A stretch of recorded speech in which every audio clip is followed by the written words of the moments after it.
So I'm going to be showing you how to do satin stitch. If you've bought one of my kits, you should have an instruction booklet. And inside that instruction booklet, you should have a satin stitch guide, if that is one of the stitches in your kit.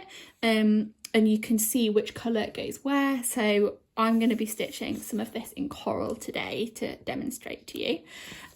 You should then have a stitch library where it shows you how to do each stitch. So if you want to do satin stitch, you can see in the illustrated diagram and the written directions how to do it. But if you want to watch someone doing it, I'm going to demonstrate that to you now. So what we're going to do is we're going to stitch some of these little coral leaves. So I'm going to be using my stranded cotton, which I've put into 2 little strands, which if you haven't already done that, you can go and watch the video on that. And what I like to do with satin stitch is start in the middle of the shape. So having it in the centre means you can work from one side out to the other side and then back to the other side, and it will just help you to get a more consistent angle. So I'm going to come up at the top of the leaf, and then I'm going to go back down at the bottom of the leaf. So I'm going to span the shape with my needle and thread, going up one side of the printed line and down the other side. So I've created this little straight stitch that goes from one side of my shape to the other. And what I'm going to do is I'm going to come up right next to where I started that very first stitch, again on the printed outline. And then I'm going to lay my stitch down right next to where my last stitch finished, again on that printed outline. So you've now got 2 little straight stitches sat next to each other. And we're going to do it again.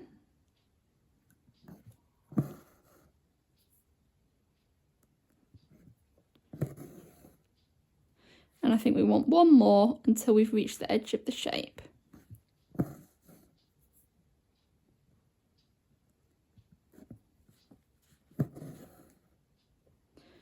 Okay, so we've now reached the edge of the shape. So what we need to do is we need to finish this side of the shape. So we're going to do the same again. We're going to come up right next to where we began that very first stitch on the printed line. And go down. Again, right next to it. And we're going to continue.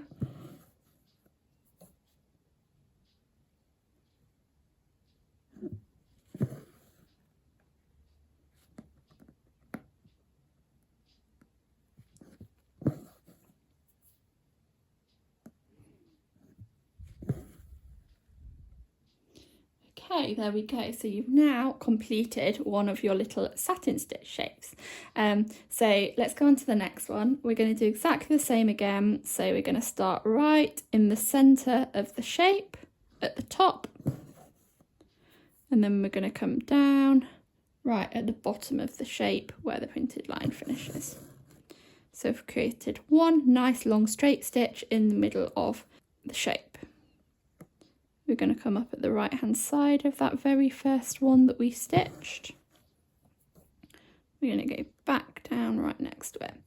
So a lot of people I know dislike satin stitch, and I think that's a bit unfair. I think it's a very simple stitch, but you have to practice it to get a really neat, consistent angle in your stitching. The key is practice. The key is to do it over and over and over again, and the more you do it, the neater your stitches will become. You will see a lot of progress quite quickly if you just keep doing it.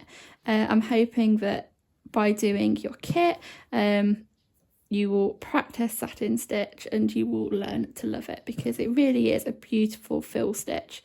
And you get some really nice textures and bright blocks of colour that you create using it. Okay, so you can see there that I've now done 2 shapes. So that gives you kind of a good idea of how to do satin stitch. One of my tips, if you're really worried about getting your satin stitch going in a consistent direction and getting the angle of it really consistent throughout, is to draw some guidelines for yourself on the fabric if you feel like you need them. So a heat erasable pen or just a pencil will be fine, and what you can do is you can just draw some lines on your shape like that you're going to be satin stitching, and it can sometimes just help you to have extra places for guidance if you are really worried about it or you think you need that extra bit of help. So you can now follow your lines.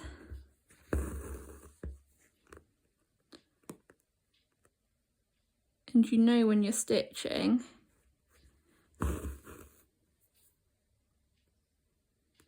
where you're next aiming for.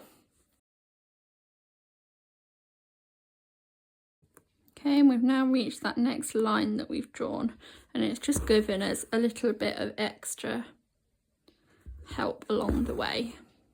So that's just a little extra tip for you if you feel like you need something a little bit extra to help you. Okay, so I'm going to show you some more satin stitch. So this time I've got my sunflower embroidery kit to show you.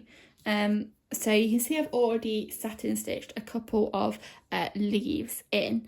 So I'm going to use Crewel wool this time just to demonstrate how a different thread would work in exactly the same way as I've just shown you in stranded cotton.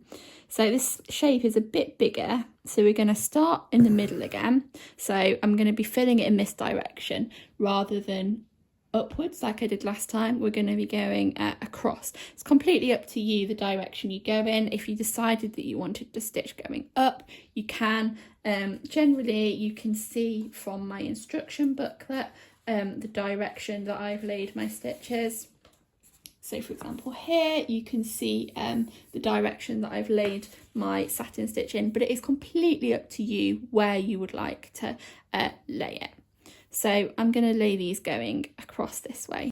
If you've got a bigger shape, it's a lot easier to tell if your angle changes throughout. The one that I've just shown you, because the shapes are so small, if you change the angle of your satin stitch, you can't really tell. It's such a small shape, it's not a big deal. Whereas on this one, if you were to change your angle, you can even see by these two shapes here how big a difference it makes to have stitches going in different directions. So something you can do is when you've come up the side of your shape, you can lay your thread down and you can just move the thread round to test which angle you would like to go. So I'm going to go for a nice straight across angle, but if you wanted to sew something with an angle on a diag, you could. That's the beauty of satin stitch, you can do a lot with it.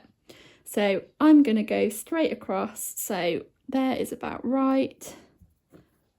So I'm just going to hold that in place and go down through the fabric. There, so that's my kind of midpoint. So we're now going to work downwards.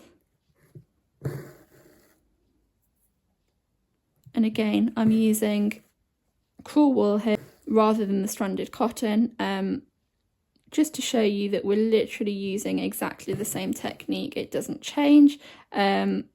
Because the thread is a little bit fluffier, I would say it's probably a little bit more forgiving if you do get your angles changed, but it's still going to look beautiful.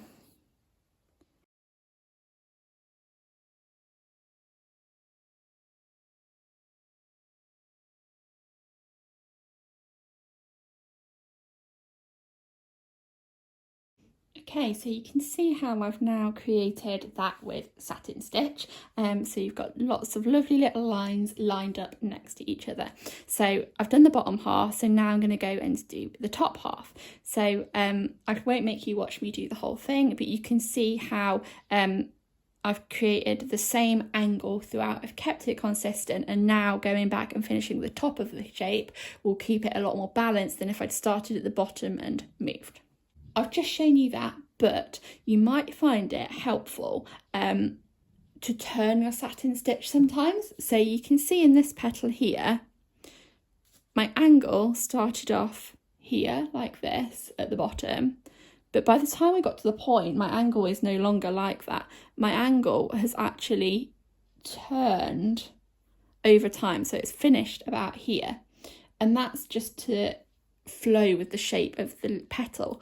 So if you're doing leaves, petals, sometimes you do want to turn your satin stitch, and that will just create a more organic, natural looking shape.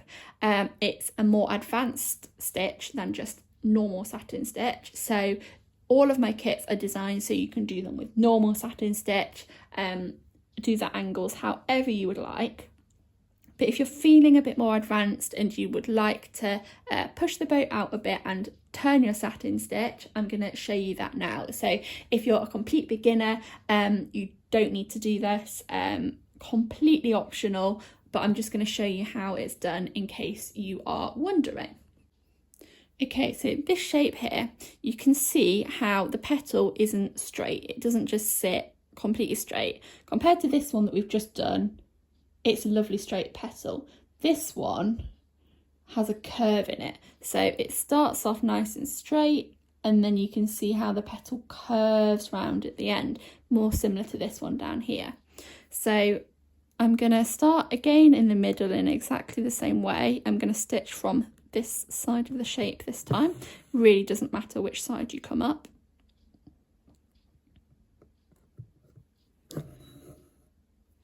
And you can see that the bottom of that shape is going to be pretty straight. The bottom doesn't really curve. Now this top piece, we're going to start stitching exactly the same way. Okay, so what I'm going to do is I'm going to start turning my stitches so that they fan out a little bit more. So I'm going to come up really close to where I did that previous stitch. But when I come down on the other side, I'm going to leave a slightly bigger gap. And you can see how that stitch has just changed the angle a little bit. So again, I'm going to come up the bottom, and then I'm going to go down at the top. And all we're doing to turn is we're keeping our stitches at the bottom really close together, and our stitches at the top of the shape, we're leaving a bigger gap. So by leaving a bigger gap, we're turning the angle. So really close.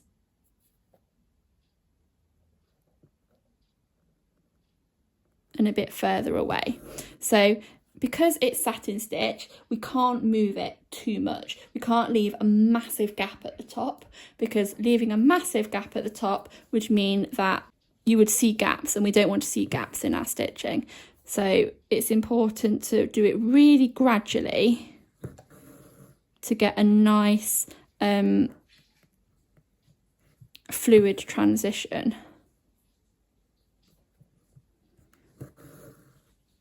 There we go. So you can now see how I've turned that corner.